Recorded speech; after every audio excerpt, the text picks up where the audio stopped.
จักมันเป็นอย่างนี้ Happy birthday to you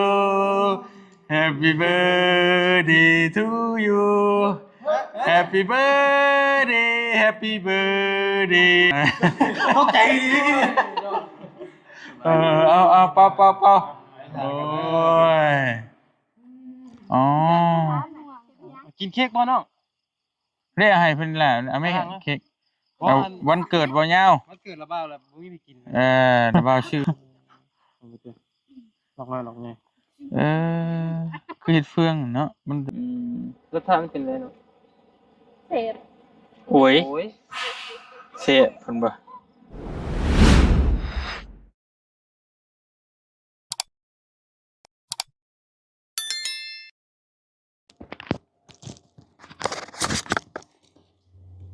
พี่น้องเนาะตอนนี้เฮาก็พอดีเบาเตียงกลับมาห้องก่อนพี่น้องเนาะกราบทักทายสบายดีพ่อแม่พี่น้องเบิดทุกทุกคนมื้อนี้ก็เป็นมื้อคืนนี่แหละเป็นมื้อวันเกิดของเบาเหยาวเบาเตียงก็เลยมานำกันพี่น้องก็บ่ได้มีเค้กเป่าให้เพิ่นเป่าแต่ว่ามื้อนี้น่ะเพิ่นจอดโหลดคลิปมันมีสัญญาณอยู่เลยบ้านพักนี้ไปเบาเตียงมาบอกว่าจะมาห้องก่อนแต่ว่ามาแวะซื้อเค้กมาไว้เป่าให้อันน่ะเซอร์ไพรส์เพิ่นพี่น้องเนาะมาแล้วบ่มีเสียงรถมาแล้วเมื่อกี้นี่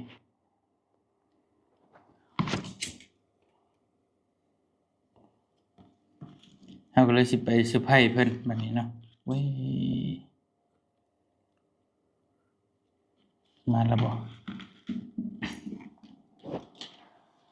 ไปพี่น้องนะใช่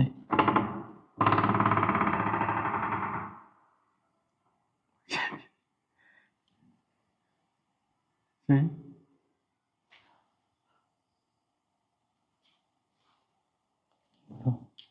โอ้ยไปพุ่นลบที่ก่อน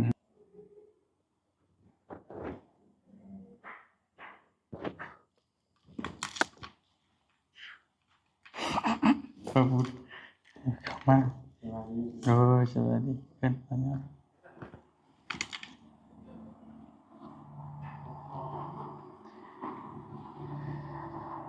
จักมันเป็นอย่างนี้ Happy birthday to you Happy birthday to you Happy birthday Happy birthday Happy birthday to you ย้อนหลังเด้อบ่ยาวเด้อย้อนหลังเด้อ เข้าใจดี เอาเป่าโอ้ย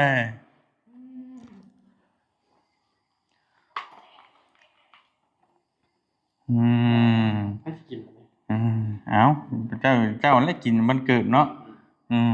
กินได้ของบ้านนี่เอ้า โอ้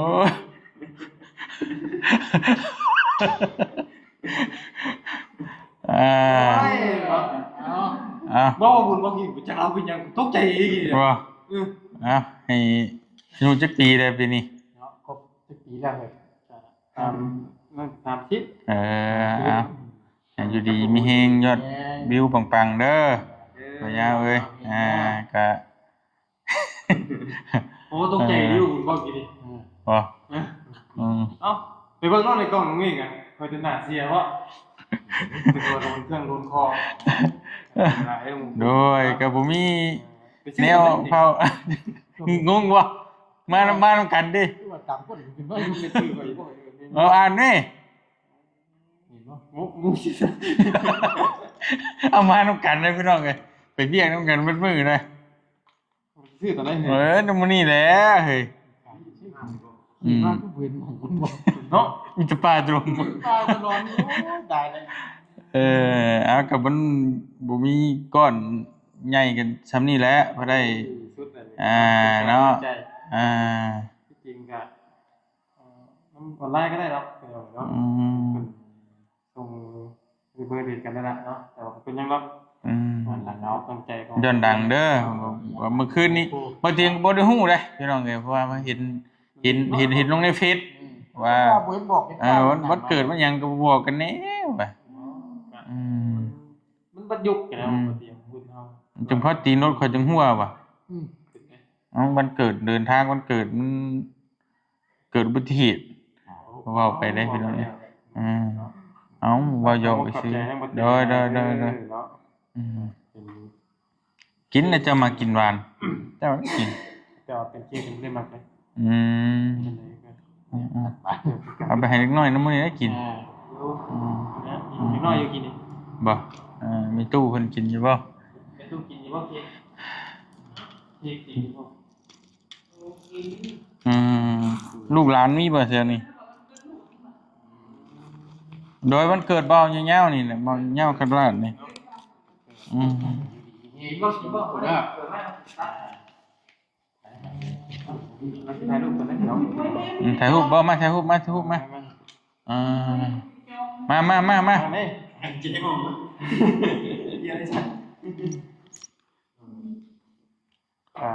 กำลังบ่เตียงปีนึงเนาะบ่เตียง31ป่ะ แม่น ทำกันกับบอดี้เนาะไปเห็นป้ายกันนี่ก็เรียนนี่ตายแล้ว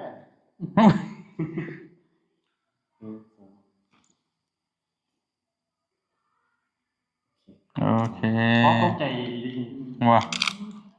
เดี๋ยวจ่ายค่าห้องกัน3ห้องเท่าไหร่แม่ นี่ว่าคิดเอามา อันห้องทรงเจ็บมันเป็นห้องต้องปัญหา ไอ้เบิ่งไม่จำเป็น เด้อ ไปกินหมูจะเห็นอันนี้บุพตูนยังไม่เห็นเนาะ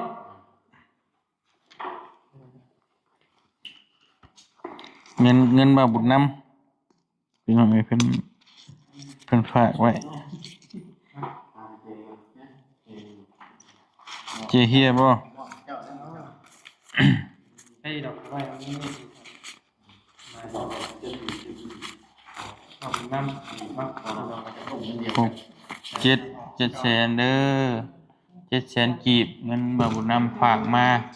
จ่ายค่าห้องไว้บ่แรง น้ำฝังมา แม่เพิ่นช่วยจ่ายค่าห้องให้เฮาก็บ่อยากเอาแหละเพิ่นก็แม่นก็บ่อยากรบกวนเพิ่นหลายเพิ่นก็ว่าอยากเซาให้เฮ็ดจังไดก็น้ำใจเพิ่นพี่น้องเนาะเขาบ่เข้าใจหลายๆไปเอานั่นใครสิแบ่งให้กินที่บ่เด็กน้อยเพิ่นเฮ็ดหยังฉานั่นน่ะ เก็บเฮ็ดบ่โอ้เด้เด็กน้อยนำนั้นเด้ให้เพิ่นกินตัดให้เพิ่นฮะได้ให้แม่เรากินก็แบ่งให้เรา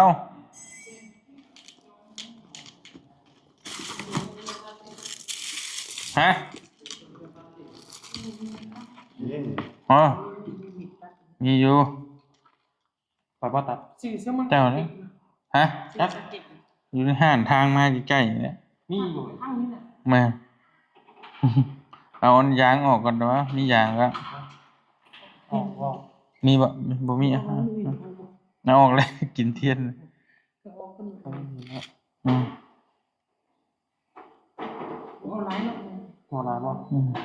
มอลานี่เนาะ อ่า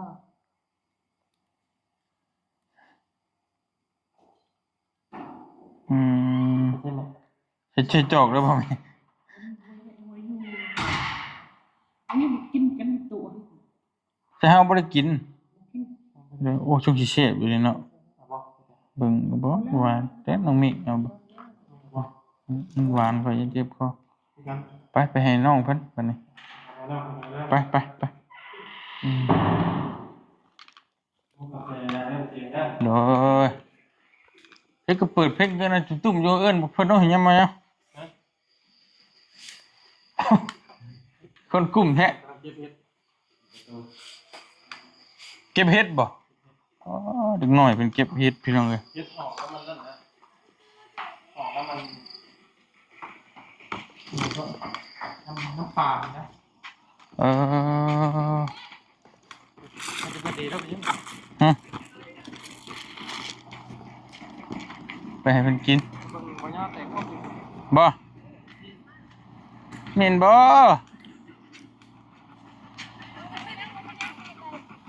พี่เพลงอยู่นี่ ปะตัวกินเค้กบ่เนาะ บ่กิน บ่กินอ๋อปิดเพลงให้แหน่ไอ้ถ่ายคลิปอยู่เด้นี่ยังไงนะบ่ครบดอก จ้ะบ่กัดบ่กัดหรอกมัน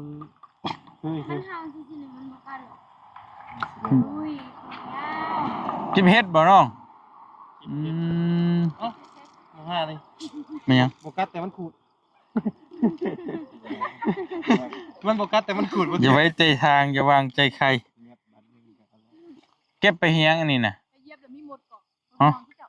อ๋อ กินเค้กบ่น้อง เรียกให้เพิ่นล่ะเอาไม่เค้กเอาวันเกิดบ่ยาว มันเกิดระบาดแล้วบ่มีไปกิน เดี๋ยวบ่าวชื่อเป้าให้เพิ่นน่ะบ่มีไปกิน เมตู้ เรียกให้ล่ะเพิ่นน่ะเอาไม่ล่ะเพราะว่าระบ่าวบ่ได้กินบ่กินบ่ กินไปกับให้เมตู้เบิดบัดแท้บ่ผมกินแท้บ่ เราอายไปจักอันนี้พุ่นล่ะน่ะเอาไปสู่หมู่จะกินก็ได้ให้แล้วให้แล้วเราอาย อะไรไงจับ อืมเออ เบื่อเห็นอย่างเนาะ มียังอันนี้ ยัง เรา เป็นปอก เราเขา มาเป็กบ่นี่ว้าคือแน่นอนแท้ว่ะว้าแม่นอีหลีบ่ฮะแม่นอีหลีบ่เราขาวดีนี่ว้าตะ กินบ่ คือแน่นอนแท้เฮ้ย จิ้มก็ได้จิ้ม โอ้บ่เลยเนาะเห็นว่าก็ได้ แกมือนะ อ่ะน้องทงนี่ฮะเอากล้องมันแชทกล้องมันก็ได้ เอาหลอกไง เอาเจ้าก็ย่านคือกันบ่อีหละ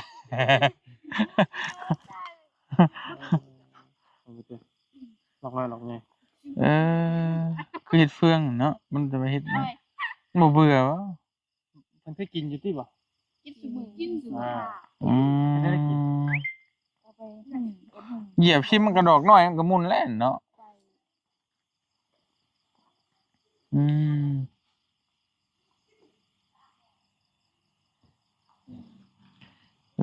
พี่น้องเอ้ย มันบ่นั่ง อืม กินไปบ่ได้บ่ได้ ในที่สุดบ่ยาวก็ได้กินเออ นี่หลอกไงนึง มาแล้วจอดกันเนาะเอาเก็บเฮ็ดซะเอาพอได้ไปอีกกันนะฮะมันจะ4-5 นาทีก็ได้ดอกบ่ยาวใช่โอ้ยลืมเอาหัวโคมข่อยมาแตกโคบนี่ เฮ็ดนี้ เบิ่งกันเด้อจ้ะเด้อจริงจังนิดนึงเด้อนี่เด้อแป๊บนึงไปที่กัน ต้องด้วย เก็บอีหลาบัดนี้เก็บเลยช่วยกันกินเด้อเพิ่นเด้อ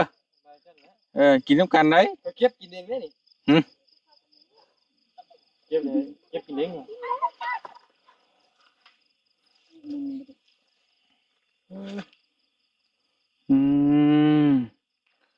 ปึ๊บราคาตก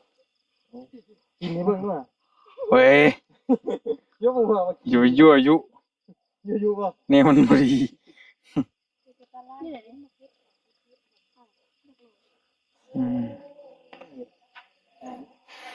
ตอนนั้นเฮ็ดเพื่องนะ เฮ็ดเพืองตอกน้ำเพือง เฮ็ดเพื่อง เฮ็ดปาล์มอันนี้เฮ็ดเพืองมันดอกใหญ่กว่านี้ บ่เฮ็ดเฟืองหน่อยก็อันหน่อยก็ ม เอาจะนำเข้าธรรมศาสตร์เฮาอันน้อย บ่มีเฮ็ดเพืองน้อยอย่ามาหาตัวผู้เฒ่าโอ้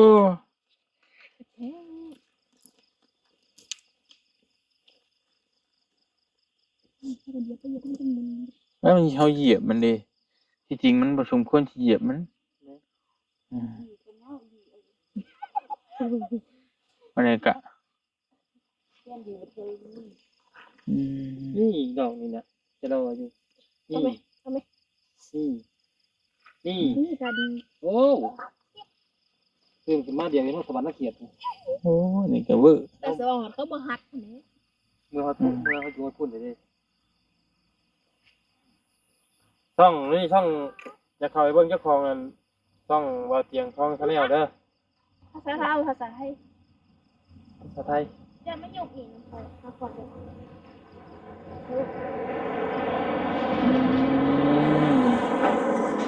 ยกคนเดียว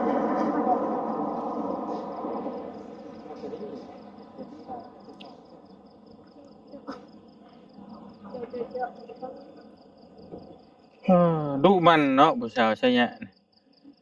เออ หักเดียวจะเดียวพร้อมโธ่พี่น้องเลยได้ผู้จับกล้องให้อ้ายนี่รออยู่บนรอปะรอปะผู้ว่าจำปาซักเล่น เราเป็นสุคนเนี่ย รอแต่ว่าถ้าอ้ายมีเมียแล้วอ้าย มีเมียแล้ว อ๋อมีเมียคนเรามีเมียก็รอ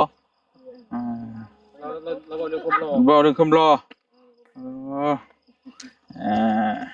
เห็นว่าใช่มีลูกมีเมียแล้วผู้จับผู้โสดผู้จับกล้องให้ผู้บ่าวน่ะ พวกจะหยาดกันไหนวะหยาดกันไหนวะ ญาติกันบัดนี้ก็จังว่าแหล้ว ถักให้หมดห้องเมียเนาะ ลองเบิ่งดูญาติกันลองเบิ่งดู จะลงไงลง ค่อยสิได้ช็อตแน่เฮ็ดดึงแขนกันเลย อันนี้ ใคร มัน ก็เรื่องขา มาดึงขาพร้อมบ่ เอาหัวเดี๋ยวคนน่ะ เอาหัวเอาไปย่างหัวโอ้เอาสองคนเนี่ยผู้ราคาน้องเอาหัวโอ้ตายว่าปันต้มไก่เนาะแบ่งหัวแบ่งขาตัวน้อยนั่นสิเป็นลูกที่ของห้านบ่ วันนี้ก็แม่นร้านบ่เจ้าก็แม่นร้านบ่เนาะ โมเมนต์ร้านหนึ่ง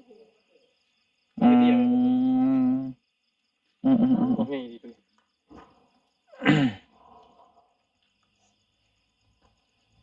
วุ่น หาเฮ็ดเอาไปเกงโอ้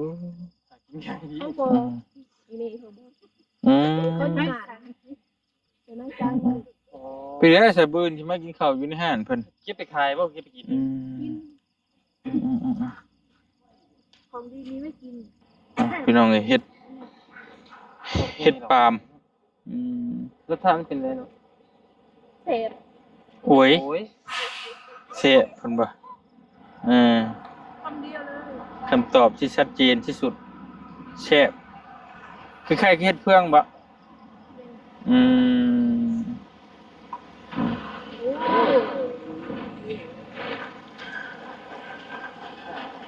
พี่สิมักม่วนเนาะ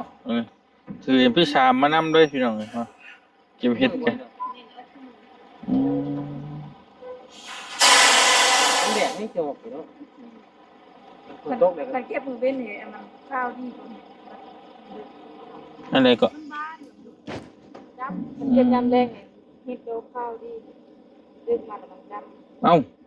มันนอนคือกับคนนี่นะเนาะ เท่าบ่เลย เท่าแล้วคือบ่บานใช่น่ะมันบานมันต้องบานเอาคือกันจ้องนี่จ้ะ มันบ่ถึกแสงแดดมันจะสีดำ บืนกันเนาบ่โตดุมันเนาะพี่น้องเนาะอยู่หน้าบ้านพักนี่เด้อพี่น้องเอ้ยแต่ทำมาหากินง่ายเกินเนาะเพิ่นหาเฮ็ดให้ข้าวปุ้งข้าวป้าหันนี่เราอยู่บ้านพักนี่อันนี้ก็ข้ามเป็นกระป้อมน้ำมันโอ้ฮะบ่ช้อนให้อ้ายบังกินน่ะโอ้ใช่ยะแน่นอน อันนี้จะตั้งมาไปบ่เนาะ โอ้แน่นอนเลยเสียนี่ ไม่มันคิดออกนี่บ่ สวรรค์เขตนี่เฮ็ดบ่ได้เด้จะช้อนหัวกันไปข้างๆกัน ยอมจะได้ติ ยอมได้เฮ็ดนำบ่ได้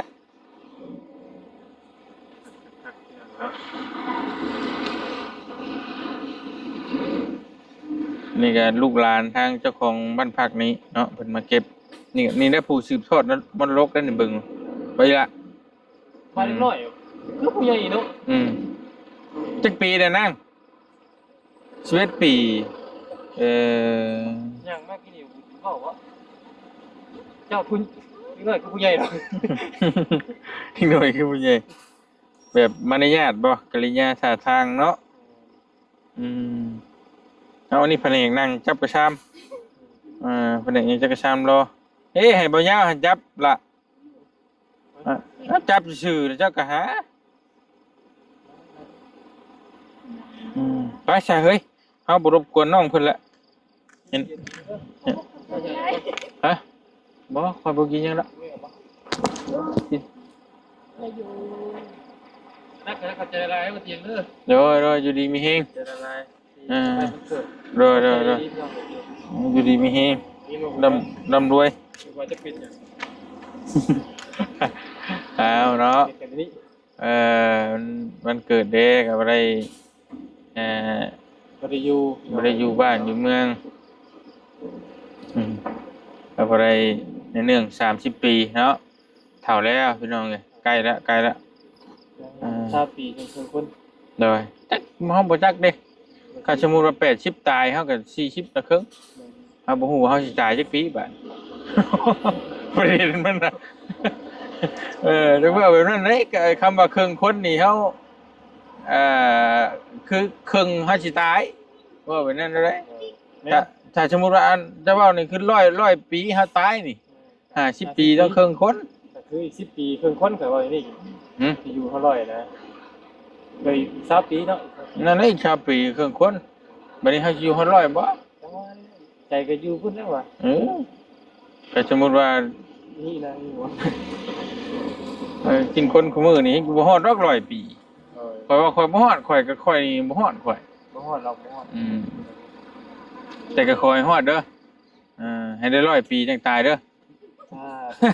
ทำฮอด100 ปีบ่ยาวสิตายเข้าใจเลย โอ้ยล่ะหนีเลยพุ่นน่ะ บ่เชื่อเว้ย บ่เชื่อบ่ แต่ควบ บ่ยาว100 ปีตายโอ้ยก็อยากให้หลายๆก็หั่นนั่นแหละเนาะ ก็แล้วพี่น้องเป็นไปได้ก็ใครก็อยากคุณเนาะ แม่นเฒ่าแม่หมู่ว่าเฒ่าอยู่ไปยังถึงแท้เฒ่าก็บ่อยากตายนะข่อย ไปจ้ะอยู่ดีมีเฮงโดยร่ำรวยโชคมาร่ำรวยให้ปังๆพี่น้องเอ้ยไปบ่เตียงก็หาพักหาพรหารับหานอนก่อนบัดนี้อยู่ดีมีเฮงเบิดสุขทุกคนเด้อพี่น้องเด้อสบายดีพี่น้องเอ้ยไป